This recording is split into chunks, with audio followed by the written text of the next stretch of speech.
Hi everyone, it's Catherine here from Inky Finger Cat.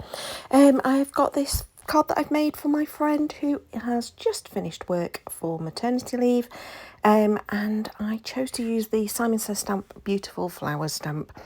I bought this, I won a voucher for Simon Says stamp, and that covered the cost of the stamp.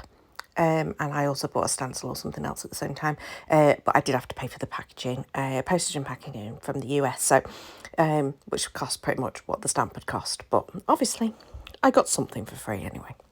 But I've been loving the stamps for ages because I keep watching Amy from Prairie Paper and Inks. Is that what's Prairie Paper and Inks or Prairie Paper and Stamps? I'll tag her later. Anyway, I keep watching hers, and she's made loads and loads and loads and loads of cards using this stamp set, and I've been loving it, but I could never justify the cost of getting it shipped. And since I've then owned it, I think I've only managed to use it twice, maybe. So I figured, this is a perfect stamp set to be able to create a lovely background.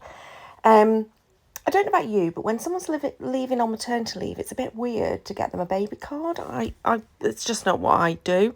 When they've had the baby, then a baby card. But when they're leaving, it's sort of like about sending them love and luck and, wishing them all the best for their new chapter in life.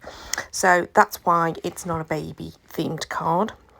But we do know that it's a baby girl, so I have gone for pink roses. I know children don't really care what colour things come out, but in our heads we still assign a colour to a gender, don't we? So so we've gone for some very pale pink roses.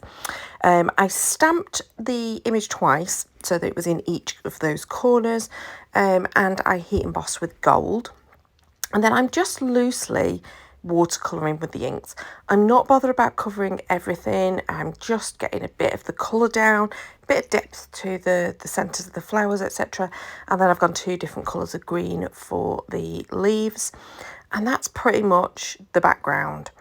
But now I'm going to go in quite heavy on the splatter of the shimmer, and I've used 2 different kinds of shimmer. One of them's a champagne, which is obviously a bit silvery compared to the gold embossing, and the other one is that rose gold pinky colour. That's what I decided to splatter all over. Now, the cardstock I'd used for it was not watercolour cardstock, so it is a bit curved and a little bit warped. Just inside the card, I stamped the same image in the pink colour. Kept it simple for the inside of the card. So the actual paper is a little bit warped, so I've got that off to the side to dry naturally because I don't want to heat it again with it having the heat embossing. And then I'm choosing a little bit of the leftover cardstock, and I've wiped the pink ink over it, and I'm now deciding on my sentiment. I end up going with love, so I die cut both of the letters for that twice from that pink, and then I'm going to stack them up. Now, I have sped up the video quite a lot, but what I'm going to do is just pause it now, take out the next little bit so you don't have to watch me stick together these letters because it takes ages. And you pretty much know how to stick one layer next to the other. So just like that, they're all stuck together, and you've missed out on 1 whole minute of sped up footage, which therefore means it was probably about 7 minutes worth of me fiddling with those letters. You don't need to see that. So now I'm going to stick them in place, and as I say, I've decided on the sentiment of with love, and I decide to stick it just slightly above the centre so that it's not dead centre, and I am using a T ruler to try and keep them straight, because unlike normally, what I end up doing normally when I stick things down, if it's not quite straight, is I then just reduce the size of the cardstock so that it evens it up. But yeah, I wanted these off to the top left hand side, but not right at the top. Now, I've chosen some little die cut hearts. There weren't any that I'd already die cut from scraps that were the right colour, so instead I'm just colouring some white ones with that pale green. You can barely see it on the video, I'm aware of that, but you'll see it on the final one, I think. And then I've stuck those in place. What I've also done off camera is I have flattened that cardstock a little bit. So I've done that by putting it between 2 sheets of paper and then running it through my Big Shot just once, just to flatten it out, and it just helped. And I did that before I stuck the letters on. Now I've realised I've gone off camera for quite some time here, not sure why. Oh yeah, I've realised I went to go and get some additional sentiments. And it took me a while to find them, and I obviously forgot to stop recording.